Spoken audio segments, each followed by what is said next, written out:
اور اب سیاسی منظرنامے پر نظر ڈالتے ہیں۔ وزیر خزانہ مفتاح اسماعیل مستعفی ہو گئے۔ نواز شریف کے زیر صدارت اجلاس میں اسحاق ڈار کو نیا وزیر خزانہ نامزد کر دیا گیا۔ وہ وزیر اعظم شہباز شریف کے ساتھ ہی وطن واپس پہنچیں گے۔ مفتاح اسماعیل مستعفی، ملکی خزانے کی بھاگ دوڑ اسحاق ڈار کے سپرد۔ نئے وزیر خزانہ بدھ کو اپنے منصب کا حلف اٹھائیں گے۔ لندن میں نواز شریف کی زیر صدارت مسلم لیگ نون کی اہم بیٹھک میں فیصلہ کیا گیا۔ اجلاس میں وزیر اعظم شہباز شریف نے بھی شرکت کی۔ مفتاح اسماعیل نے لیگی قائد کو اپنا استعفیٰ پیش کر دیا۔ نواز شریف نے بطور وزیر خزانہ ذمہ داریاں نبھانے پر مفتاح اسماعیل کی تعریف کی۔ مفتاح اسماعیل کا کہنا تھا کہ وزارت جماعت کی امانت تھی، پارٹی قائد نے وزیر بنایا، ان کے اعتماد پر مشکور ہوں۔ 4 ماہ پوری محنت اور دیانتداری سے ذمہ داری نبھائی۔ نئے وزیر خزانہ اسحاق ڈار وزیر اعظم شہباز شریف کے ساتھ ہی وطن واپس آئیں گے۔ اسحاق ڈار کہتے ہیں کہ پاکستان پہنچ کر منگل کو سینٹ کی رکنیت اور بدھ کو وزارت خزانہ کا حلف اٹھائیں گے۔ لندن میں ہونے والے اجلاس میں مریم اورنگزیب اور ملک احمد خان بھی شریک تھے۔ وزیر اعظم ہاؤس میں ہونے والے اجلاس کی مبینہ آڈیو سامنے آ گئی۔ مبینہ آڈیو میں وزیر اعظم شہباز شریف، خواجہ آصف، رانا ثناء اللہ، ایاز صادق اور اعظم نذیر تارڑ کو گفتگو کرتے سنا جا سکتا ہے۔ پی ٹی آئی ارکان کے استعفوں کی منظوری کے حوالے سے بات چیت ہوتی رہی۔ استعفوں کی لندن سے منظوری کا بھی ذکر ہے۔ آڈیو لیک ہونے سے وزیر اعظم ہاؤس کی سیکیورٹی پر سوالیہ نشان لگ گیا۔ بڑی ڈیٹیل میں ڈسکشن نہیں، ایک سیکنڈ سر، پہلی آپ 30 کا نوٹس دے رہے 7 دن والا، تاکہ 6 والا دے دیا، پھر اب آج 7 والا دیں گے، کل 8 والا ابھی ٹوٹل دیا ہے انہوں نے 7 کو نوٹس، پر ایک لسٹ دی ہے کہ آپ لوگوں نے آج کے 6 کو ملنا ہے۔ اس میں ہماری آج ڈیٹیل میٹنگ آج ہم ٹائپ کرا کے وہ ہم لیڈرشپ کو دیں گے کہ اپروول دے رہے ہیں۔ یعنی 6 کو جن لوگوں نے پیش ہونا تھا 30 لوگوں نے، جی سر، ان میں سے جن 7 8 کے استعفے ایکسیپٹ کر لیں نا، وہ میرے صاحب سے کلیئر کروا دیں گے، ان کے استعفے ایکسیپٹ ہو جائیں گے، اسی بات پہ ایکسیپٹ ہو جائیں گے کہ آپ نے قصبہ کیا۔ وہ جائے جا کے الیکشن جو میں کہیں گے اگر نہیں آتے نہیں آتے تو آنا ہے، ٹھیک ہے، میرا مطلب رزلٹ کیا ہوتا ہے؟ سرکار نے ٹیم سمجھ آئے کہ اس کے بعد کیا ہوگا؟ سر وہ بلائیں گے، اگر وہ نہیں بھی آتے وہ کہیں گے آج ہم اس کے سگنیچر ٹھیک تھے، ادروائز جس کو نہیں کرنا کہیں گے اس کے سگنیچر ٹھیک نہیں تھے یا اس نے ہاؤس میں 6 تاریخ کے بعد جو ہے وہ ڈسکریشن جو ہے ہمارے ہاتھ میں آئی ہے کہ رکھنا کس کو اپنے پاس رکھیے، بنیادی کر رہے ہیں، جو بندہ نہیں آئے گا اس کا کیا ہوگا؟ وہ کہتے ہیں اس کی سگنیچر ٹھیک ہے، وہ نہیں آیا، اگر ایک بندے کو آپ نے فائر کرنا ہے، he doesn't show up, what will you say? Notice expire ہو گیا، نہیں آیا ہم نے۔ میری گزارش ہے کہ میں نے آپ کو سمپٹائز کر دیا، اس میں دیر نہ کریں بس۔ لیکن اب 6 سے پروسیس شروع ہو جائے گا، نہیں مگر آپ نے 5 کو بتانا ہے کہ ان 30 میں سے ایکسیپٹ کرنا ہے، بس شارٹ لسٹ کر کے ہم لائیو کر کے ایک آپ کو دیتے ہیں جو آپ لندن سے پورے کرنے دیں گے۔ ان کے لیے جو شام کہیں 4-5 اتنا نکل گئے ان میں کھجوری مت لیں کوئی رانا صاحب کو اتھارٹی بھیجنا ڈیسائڈ کر دینا بس۔ ڈیسائڈ جو ہے وہ جس طرح سے آپ نے کل جو ڈسکشن کی۔ جے یو آئی کے سربراہ مولانا فضل الرحمان کا کہنا ہے کہ عمران خان نے ملک کا بیڑا غرق کر دیا۔ پی ٹی آئی حکومت نے سی پیک معاہدے کو رول بیک کیا جس پر چین ناراض ہو گیا۔ ملتان میں میڈیا سے گفتگو میں مولانا فضل الرحمان نے کہا اسحاق ڈار نے ماضی میں معیشت کو بہتر کیا، ان کے تجربے سے فائدہ اٹھانا چاہیے۔ وزیر اعظم ہاؤس سے آڈیو لیک ہونا اہم ایشو ہے، وزیر اعظم کو معاملے پر سخت کارروائی کرنی چاہیے۔ اسحاق ڈار کے تجربے سے پاکستان کی معیشت بہتر ہوئی تھی تو پھر پاکستان کے ایک ایسے شہری کو اور پاکستان کے ایک ایسے بیٹے کو کیوں نہ پاکستان لا کر ان کے تجربات سے فائدہ اٹھایا جائے۔ عمران کی حکومت نے سی پیک منصوبے کو رول بیک کیا، بلکہ کچھ چیزیں ہوتی ہیں 2 ملکوں کے درمیان جب معاہدات ہوتے ہیں تو اس کے اندر کچھ کانفیڈینشلز بھی ہوتی ہیں، تو اس کے دستاویزات کے جو خفیہ حصے ہیں وہ انہوں نے امریکہ کو فراہم کیے، وہ انہوں نے IMF کو فراہم کیے۔ میں تو وزیر اعظم کو یہی کہوں گا کہ سخت ہاتھ ڈالے اس مسئلے پہ، کس نے یہ ہیک کیے ہیں ہمارے وہاں کے گفتگو کو، تو اس پر ہمیں ریاستی سطح پر ہمیں مضبوط ہاتھ ڈالنا پڑے گا اور اس کے خلاف مضبوط کارروائی ہونی چاہیے۔ مسلم لیگ نون کے رہنما طلال چودھری نے کہا ہے کہ آڈیو لیکس کی تحقیقات ہونی چاہیے. اگر وزیر اعظم ہاؤس محفوظ نہیں تو کون سی جگہ محفوظ ہوگی؟ مریم نواز کی نجی گفتگو میں بھی ہیروں کا ذکر نہیں. وہ فیصل آباد میں گفتگو کر رہے تھے. کل کی ایک لیکس چل رہی ہیں، حکومت اس کو انتہائی سنجیدگی سے لے رہی ہے. اس پر تحقیقات ہونی چاہیے. یہ نہیں ہو سکتا کہ پاکستان کا پرائم منسٹر ہاؤس اگر سیف نہیں ہے تو پھر پاکستان کا کون سا بلڈنگ یا کون سا دفتر ہے وہ سیف ہوگا؟ ہمارے تو گھر کی اور نجی گفتگو بھی اتنی صاف ہے کہ اس میں بھی میرٹ کا ذکر ہو رہا ہے، اس میں بھی کسی کو فیور دینے کا ذکر نہیں ہو رہا، اس میں بھی ذکر ہو رہا ہے کہ قانون کے مطابق سب کچھ ہونا چاہیے. اس نجی گفتگو میں بھی یہ نہیں کہا گیا مریم نواز نے کہ ہیرے لے لو یا مجھے ہیرے دے دو اور اپنا کام کروا لو. یہ تو جب تحقیقات ہوں گی تو پتہ چلے گا کہ کتنی بات سچی ہے اور کتنی توڑی مروڑی گئی ہے. اور تحقیقات تو ہونی چاہیے. یہ پاکستان کی سالمیت کا معاملہ ہے، یہ وزیر اعظم ہاؤس کی سینٹٹی کا معاملہ ہے، اور یہ وہاں پر تو بہت اہم باتیں پاکستان کے مفاد میں ہوتی ہیں. خبر ہے واشنگٹن سے. وزیر خارجہ بلاول بھٹو کی امریکی نمائندہ خصوصی دلاور سید سے ملاقات ہوئی ہے. پاکستان میں سیلاب کی صورتحال، پاک امریکہ تجارتی تعلقات کے حوالے سے گفتگو ہوئی. امریکی نمائندہ خصوصی کا سیلاب سے ہونے والی تباہ کاریوں پر افسوس کا اظہار. بلاول بھٹو نے سیلاب کے دوران امریکہ کی جانب سے فراہم کردہ معاونت کو سراہا ہے. واشنگٹن میں وزیر خارجہ بلاول بھٹو کی امریکی نمائندہ خصوصی دلاور سید سے یہ اہم ملاقات ہوئی. پاکستان میں سیلاب کی صورتحال، پاک امریکہ تجارتی تعلقات کے حوالے سے گفتگو ہوئی. امریکی نمائندہ خصوصی نے سیلاب سے ہونے والی تباہ کاریوں پر افسوس کا اظہار کیا ہے. بلاول بھٹو نے سیلاب کے دوران امریکہ کی جانب سے فراہم کردہ معاونت کو سراہا ہے. واشنگٹن میں وزیر خارجہ بلاول بھٹو کی امریکی نمائندہ خصوصی دلاور سید سے ملاقات ہوئی.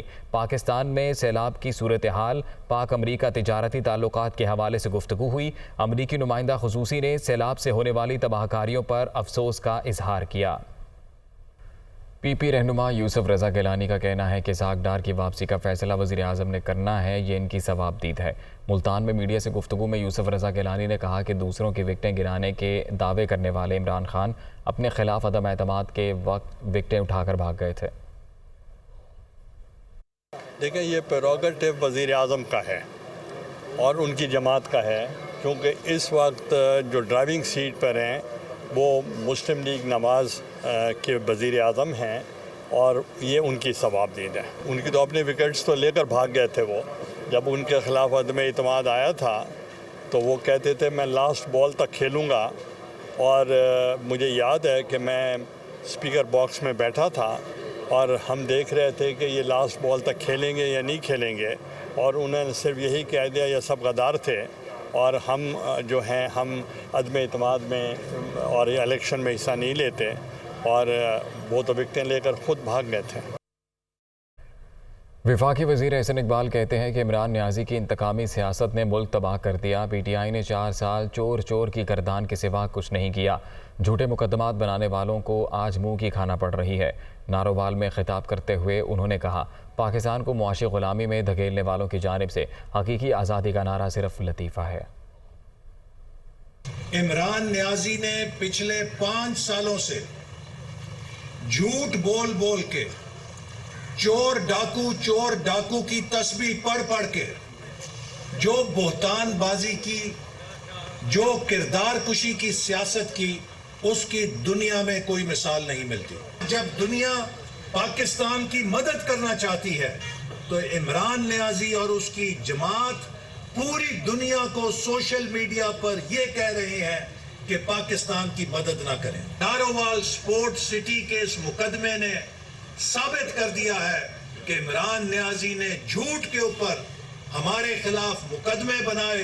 جو حشر اس منصوبے کا ہوا ہے وہی حشر آج پاکستان کا ہوا ہے. معاون خصوصیت عطا اللہ تارڑ نے کہا ہے کہ آڈیو ٹیپ وزیر اعظم کے کامیاب دورے سے توجہ ہٹانے کی سازش ہے جس میں تحریک انصاف کا ہاتھ ہے. عطا اللہ تارڑ کا کہنا تھا کہ معاملے کی تحقیقات کی جا رہی ہے کہ کیسے آڈیو ٹیپ کی جا رہی ہے اور ان میں کون کون ملوث ہے. انہوں نے کہا کہ مفتاح اسماعیل نے بہترین پالیسیوں سے ملک ہونے سے بچایا۔ اسحاق ڈار اپنے تجربات سے ملک کی معیشت کو سنبھالا دیں گے۔ ق لیگ اور تحریک انصاف کی زبردستی کی شادی کا مقدر طلاق ہے۔ وزیر اعظم شہباز شریف نے اقوام عالم کے سامنے پاکستان کا مقدمہ بہترین انداز میں لڑا۔ سابق وزیر داخلہ شیخ رشید نے کہا ہے کہ وقت کا تقاضا ہے کہ انا اور ضد کو چھوڑ کر صاف شفاف الیکشن کا فوری فیصلہ کیا جائے۔ اکتوبر میں اہم فیصلے ہو جائیں گے۔ شیخ رشید نے ٹویٹ میں مزید کہا ہے کہ حالات کے تقاضوں کو دیکھ کر نون لیگ بھی الیکشن مہم پر نکل رہی ہے۔ ستمگر ہے، سیاسی لڑائی طویل ہوئی تو غریب کے حالات اور گمبھیر ہو جائیں گے۔ شریف خاندان بھارت سے بغیر کلیئرنس اپنی شوگر ملوں کے لیے انجینئر منگواتا ہے۔ سیاست دان عام آدمی کے مسائل نہیں سمجھ رہا، صرف میڈیا کھیل رہا ہے۔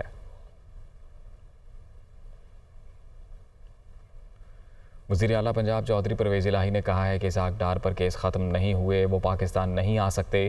رانا ثناء اللہ کو کہیں کہ وہ اسلام آباد سے باہر نکل کر دکھائیں، انہیں ماڈل ٹاؤن کیس میں سزائیں ہوں گی۔ مریم نواز نے جو باتیں کی اس پر افسوس ہے۔ وہ گجرات میں تقریب سے خطاب کر رہے تھے۔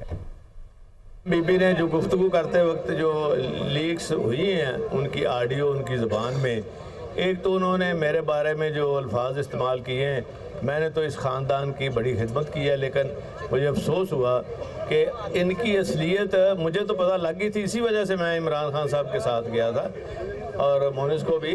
تو میرے خلاف جو باتیں کی ہیں نا، میں وہ نہیں سمجھتا کہ ان کا میں کوئی ذکر کروں یا تذکرہ کروں، لیکن اس میں جتنا بھی دکھ اور افسوس کیا جائے وہ کم ہے۔